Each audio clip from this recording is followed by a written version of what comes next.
Die kind is ons volgende kortverhaal.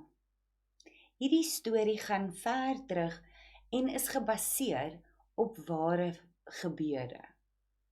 Ons gaan nou kyk waaroor dit alles gaan. Wilna van Heerden is die skrywer van hierdie verhaal. Sy is gebore in 1959 en haar ma het vir haar hierdie storie van die kind vertel in 1998. So this writer, Wilna van Heerden, her mother told her this story in 1998 and then she wrote this story that year or after that. So die verhaal speel af in 1894 in die Wes-Kaap in Suid-Afrika.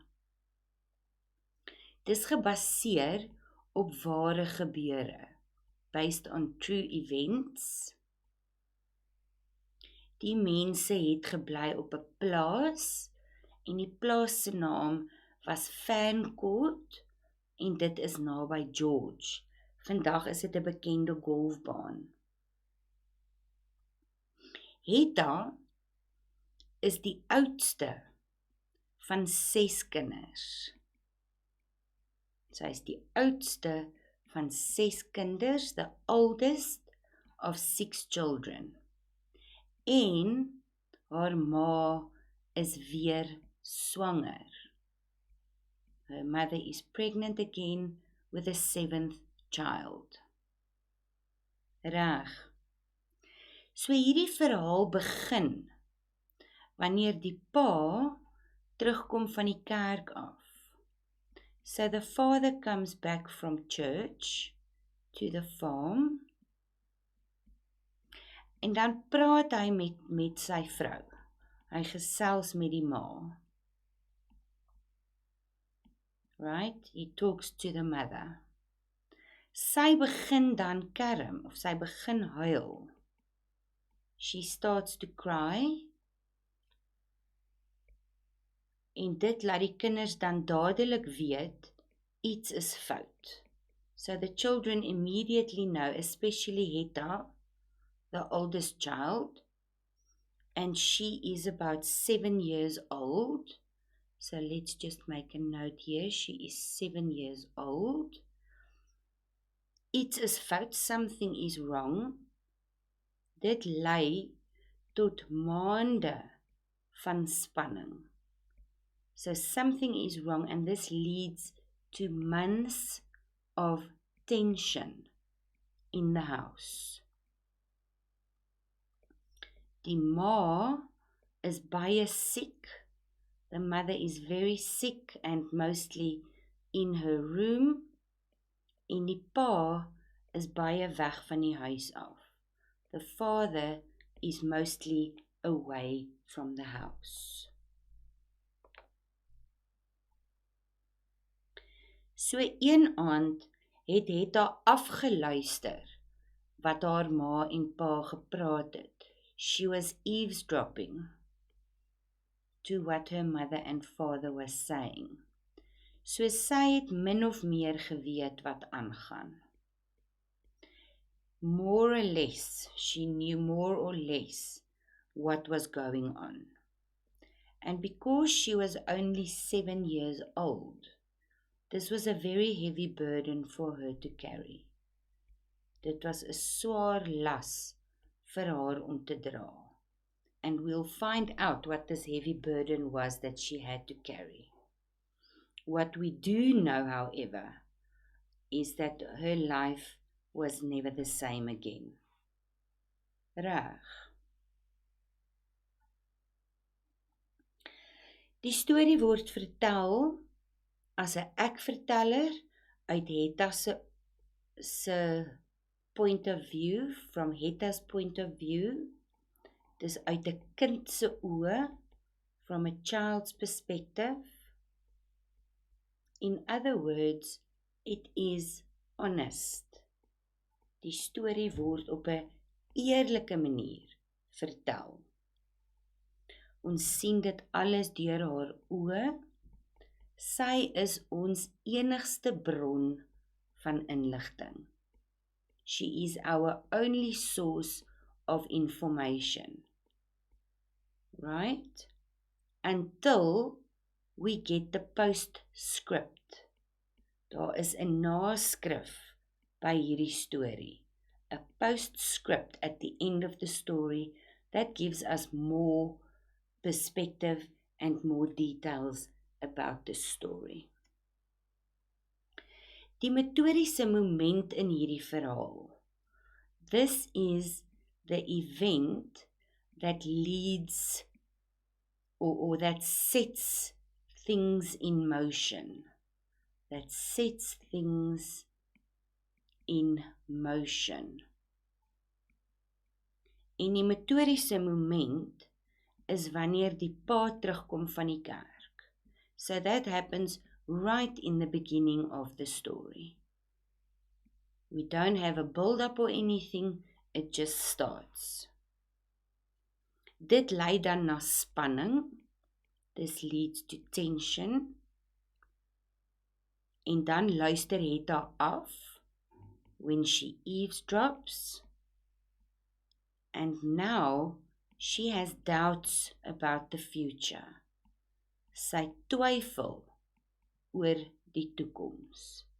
She doubts the future. She has doubts about the future. Ons kry ook innerlike konflik, internal conflict, especially on the mother's side, want sy moet 'n baie moeilike besluit neem. She has to make a very difficult decision, and she experiences internal conflict. Die hoogtepunt van die verhaal is die ma se innerlike sterkte aan die einde.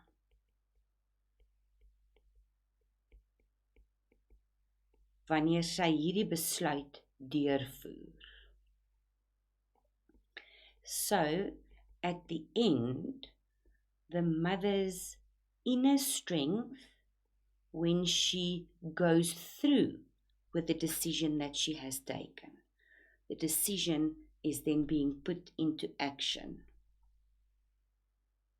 And unfortunately, we then have an anticlimax, a anticlimax, wanneer mevrou Renkewitz optree, soos wat sy doen.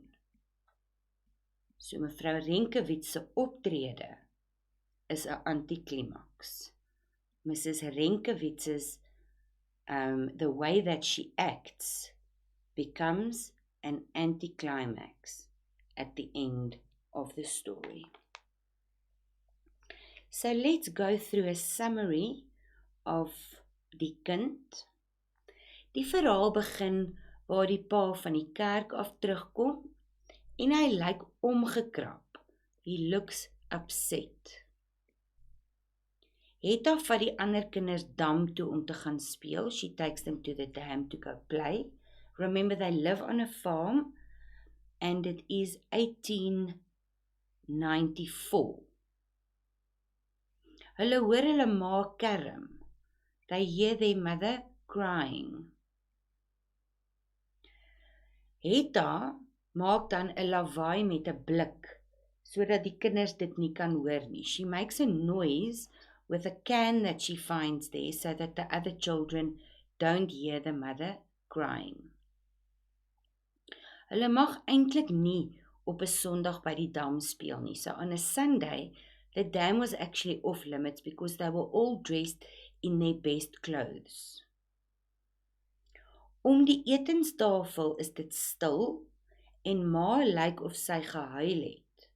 So when they have lunch, it's quiet around the table, nobody's talking, and the mother looks like she's been crying. Die kinders lek hulle vingers, maar hulle kry nie raas nie.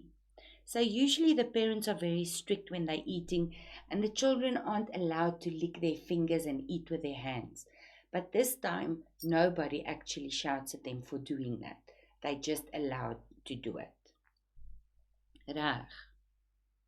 Na ete gaan almal rus, as was the custom on a Sunday afternoon.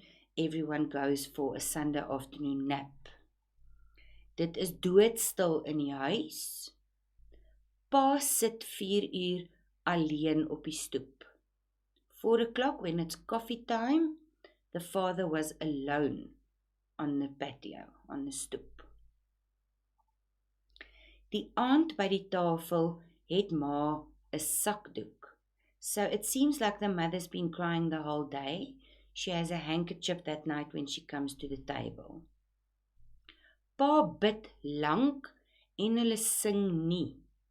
When they have their evening prayers, the father prays very long and they don't sing a hymn like they normally do. Die aand hoor sy haar pa en ma praat. So she overhears them talking.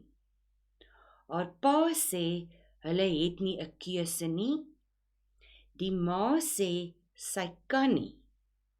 So the father says they don't have a choice, and the mother says she can't do it. En dan besef Hetta haar pa wil een van hulle weggee. She then realizes that her father wants to give one of them away. Die volgende paar maande is haar pa min tuis. Her father is not home very often. Haar ma is meestal in die kamer en sy huil baie. Hetta vra vir Soph wat aangaan. Soph is the woman that worked in their kitchen.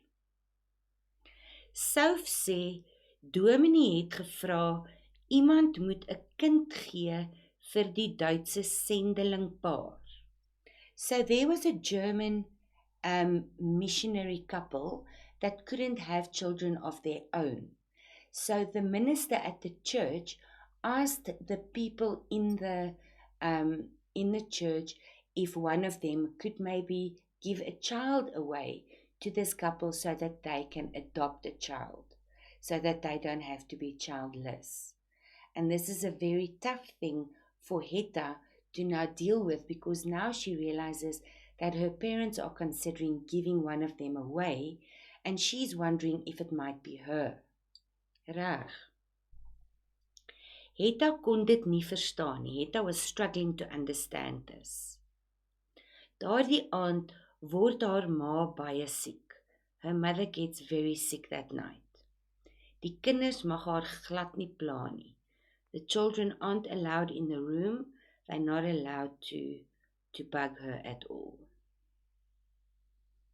10 dae later gaan hulle nie skool toe nie. The father lets them sleep in and they don't go to school. Almal eet saam ontbyt. They all have breakfast together. Hetta se ma sê die Here het aan haar verskyn. En hy het gesê sy sal gesond word as sy die nuwe baba weggee. Remember, the mom is pregnant, so she tells them at breakfast that morning that the Lord appeared to her in a dream and that he said that she will be healed if she gives away the new baby. So 2 months later, the new baby was born, but this time no family or friends came over for a visit. Hetta se ma het vir die baba nuwe wit kleertjies gebrei. She knitted beautiful white clothing, a little jacket and booties for the new baby. Toe die baba 9 maande oud is, so now it's about a total of 11 months since this whole drama started. Trek hulle almal een Saterdag mooi aan, almal huil en is hartseer. Hetta is bly dat hulle haar nie weggee nie. So Hetta is, although she's sad, that they're giving the baby away, she's happy that it's not her that's being given away. Daar is padkos gelaai op die koets. Haar ma soen die baba aanhoudend. So they all get into the horse cart. They've got padkos, they've got food for the road, and the mother is kissing the baby all the time. Hetta was feeling a bit nervous, so she's doing maths in her head all the time because it's something that she's good at. Sy doen wiskunde in haar kop. Hulle ry tot by Swellendam waar hulle die mense moet ontmoet. They drive to or ride to Swellendam where they have to meet the people. Hetta se ma klim af van die perdekar af met die baba. So her mother gets down from the cart with the baby. En sy sê vir die ander mense, die baba se naam is Norman Gericke. Die vrou sê, hulle noem hom Norman Renkewitz. En die vrou is baie kort af. Sy trek Norman se baadjie uit en gee dit vir Hetta se ma, en dan loop sy terug na haar man. So this woman is very rude, the one that they're now giving the baby to. When Hetta's mother says that the child's name is Norman Gericke, she simply says they're going to call him Norman Renkewitz, and then she takes off the baby's beautiful white jacket and gives it back to Hetta's mother. And then she turns around and she walks back to her husband. And that's how the story ends. And this is where we find the postscript, die naskrif. Dit sê die egpaar het die baba gekies nadat hulle 'n lys met al die name van die Gericke kinders gekry het. Die Gerikkes het nog 2 kinders gehad. Hetta se dogter het Norman se seun Harold in Duitsland opgespoor en hom in 1998 gaan ontmoet. So this couple, the Renkewitz couple, got a list of all the names of the Gericke children. They then chose the new baby who wasn't born yet. After the baby was given away, the Gerikkes had 2 more children. And Hetta, the girl who's telling the story, her daughter found the baby that was given away, Norman, had a son, Harold. And she found him in Germany, and then she went to visit him in 1998. And this woman, Hetta's daughter, is the writer of this story's mother, who then told her this story. Reg, vir jou kontekstuele vrae, gaan kyk asseblief op bladsy 156, en nadat jy die vrae geantwoord het, kan jy die antwoorde kry op bladsy 220, en ons verwysing soos gewoonlik is vir Neukkind en ander verhale. Tot volgende keer.